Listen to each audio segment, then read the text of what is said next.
You see? I'm a public official. So everything I do is for the public's perusement. So my job is to do the best that I can. I've not been funded. They pay you to not talk about things they don't want you to talk about. They tell you that themselves. You see, when a man like me says I'm a public official, I don't mean I hold some badge or sit behind a mahogany desk in a city building. I mean I've been forced into a position where everything I say, every step I take, every truth I hint at, is not just watched, but studied, archived and dissected for the public's perusement. And that means my job, my real job, is not just to entertain, but to survive long enough to do the best that I can for the people who still believe in unfiltered truth. And you learn quickly in this business that survival has its own rules, because I've not been funded, not in the way the machine funds its own. And when they can't buy you, they pay you to keep quiet by other means. They make the silences more profitable than the speeches.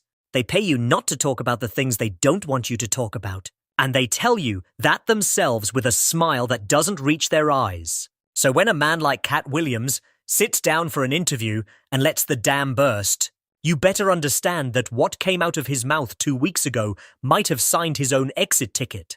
And we are not exaggerating when we say it felt like a final confession, because his eyes darted around like he was clocking exits.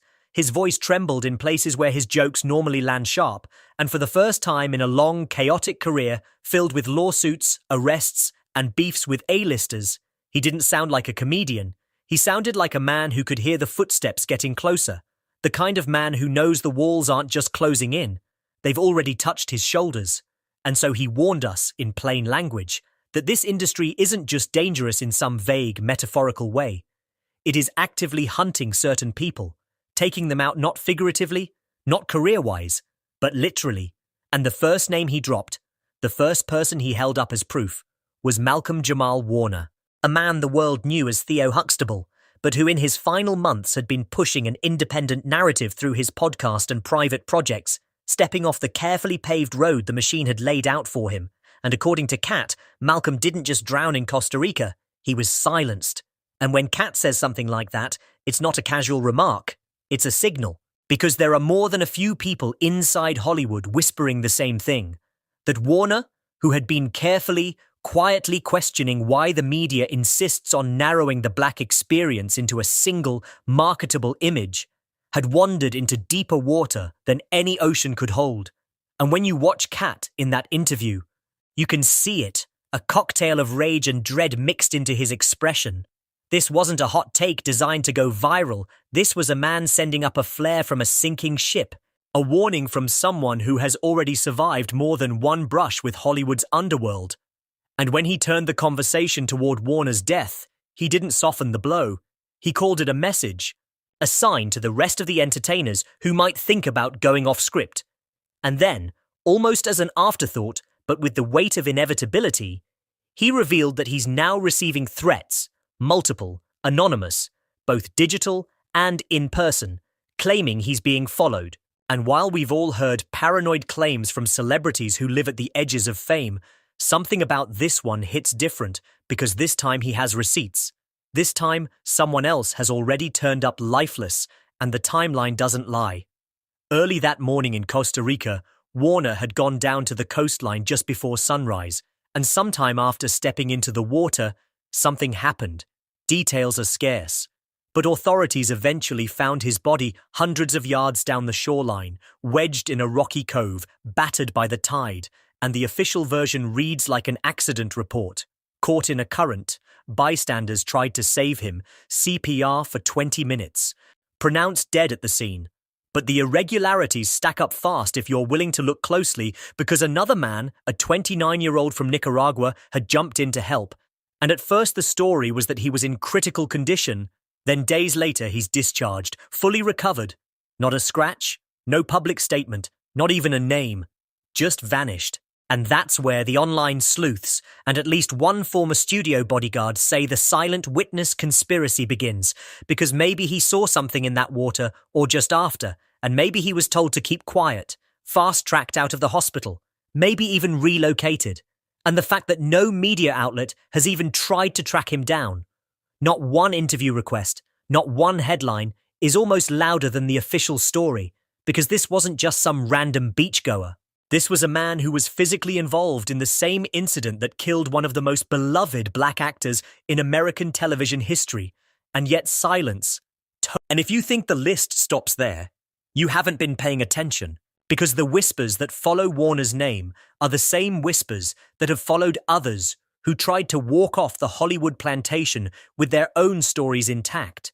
And the deeper you go, the harder it becomes to tell where the curse ends and the conspiracy begins. Because the so-called Cosby curse has always been framed as superstition, an eerie footnote for tabloids to print in October columns, but for those inside the machine, it's a shorthand for something they won't put in writing.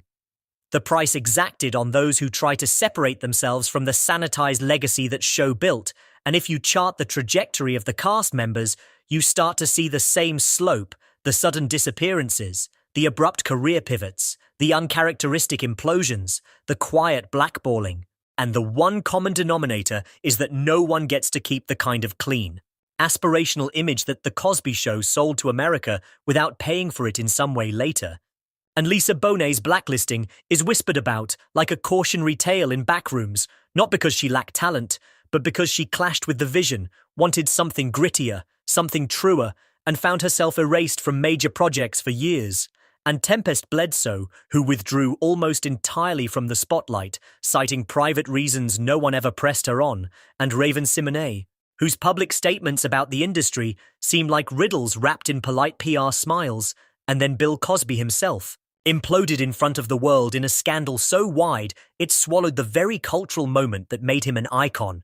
And yet through all that chaos, Malcolm-Jamal Warner managed to walk between the raindrops, staying scandal-free, building a quiet career, protecting his private life, and maybe that's why his sudden death hit so differently, because he was the one the public thought was untouchable, the one who played the game without selling out, the one who stayed in his lane, and so when the headlines came in, accidental drowning, vacation gone wrong, it landed like a glitch in the Matrix. A reminder that even the safest player can be taken off the board if they start rewriting their own script. And the thing about Warner in his final months is that he was doing exactly that, launching Not All Hood, a podcast designed to fracture the monolith of black identity the mainstream profits from, talking openly about legacy, about being more than Theo, about telling layered, complicated stories that didn't fit the industry's box, and maybe to the casual listener that sounded like an artist evolving, but to those who understand the coded language of Hollywood dissent, it sounded like a man warming up to say something bigger, something riskier. And in this town, once you hint at that, the countdown starts and Cat Williams knows it, which is why he framed Warner's death as a message, a clean removal disguised as misfortune. And when you look at the gaps in the story, the unnamed Nicaraguan man, the missing media pursuit, the fast-tracked hospital discharge, the absence of even a stock quote from local officials. The whole thing starts to feel like a script with missing pages, the kind where the deleted scenes would tell you everything. And if you've been tracking Cat's own arc, you know he's been living on the edges of this same script for years, surviving legal ambushes, PR assassinations, and financial ice baths designed to shrink him into irrelevance. And yet each time he crawls back with more names, more details, more cuts into the facade. Like when he mocked Diddy's Costco baby oil stash, knowing full well the punchline would stick because the absurdity made it memorable. But also because the humor was a delivery system for something sharper. The idea that behind the parties, behind the luxury optics, there's leverage, and behind the leverage there's control. And when the raids hit Diddy's properties months later, it retroactively painted Cat as either psychic or connected, and neither one of those makes the industry comfortable, and now his life has slowed into something more like a fugitive's than a comedian's. No fixed address, rotating security teams, using decoys for travel, all while the internet spins the theory of a hit list, a literal roster of those deemed too dangerous to let run wild. And the names range from faded pop stars to activists to journalists whose feeds go dark overnight. And if Warner's name was at the top, who's to say Cat's isn't etched just beneath it? Because the playbook doesn't change. They isolate, discredit, starve. And if that fails, they silence. And Cat has endured the first three for over a decade, living in the crossfire of lawsuits, arrests, public meltdowns conveniently caught on camera, and smear campaigns that paint him as erratic, volatile, unstable. The kind of labels that make it easier to dismiss him when he does drop a T. And the thing is, once you start lining up the bodies, the coincidences start collapsing into patterns, ugly, rigid, almost mathematical patterns that stretch across decades and genres, and what the public calls the curse, the insiders call the cleanup. Because every few years there's another one, a voice that was getting too loud, a figure who had begun breaking rank, and they vanish in ways that look tragic on TMZ but antiseptic in the paperwork. Because there's never the kind of chaos you'd expect from a real accident. It's always clean, contained, timed for weekends or holiday news cycles when public focus is low, and that's the part that sticks with you. Because Malcolm-Jamal Warner's drowning in Nicaragua slots neatly into the same template as Michael K. Williams's overdose in Brooklyn, as Whitney Houston's bathtub accident in Beverly Hills, as Brittany Murphy's pneumonia in her own home. And when you start revisiting those cases through the lens of Cat's hit list theory, you notice the same things. Sealed toxicology details, missing security footage, vague witness statements that feel rehearsed, and a flurry of legal cleanups behind the scenes, wills updated just months prior, properties quietly transferred, streaming contracts frozen, all of it happening with the precision of an operation, not the chaos of fate.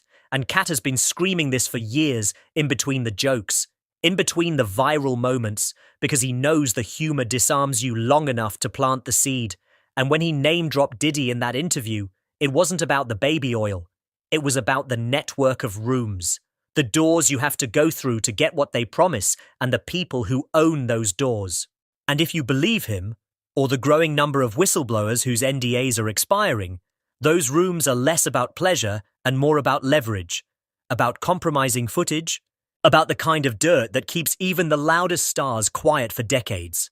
And when the feds raided Diddy's properties and whispers of sealed video evidence started circulating, it felt like confirmation to the small circle who already knew Warner was about to record with guests who had dirt on those same circles, guests whose own careers had been strangled after refusing deals. And if you've been paying attention, you know the cleanest way to shut down a project isn't to censor it, that draws suspicion, but to erase the face attached to it, because once the central voice is gone, the rest scatter, fearful of becoming the next name on the list. And Cat has been living with that shadow over his head for so long that his entire lifestyle now resembles a fugitive's, burner phones, decoy cars, rotating safe houses, not because he's paranoid, but because he's studied the pattern and knows he's been in its crosshairs since 2008.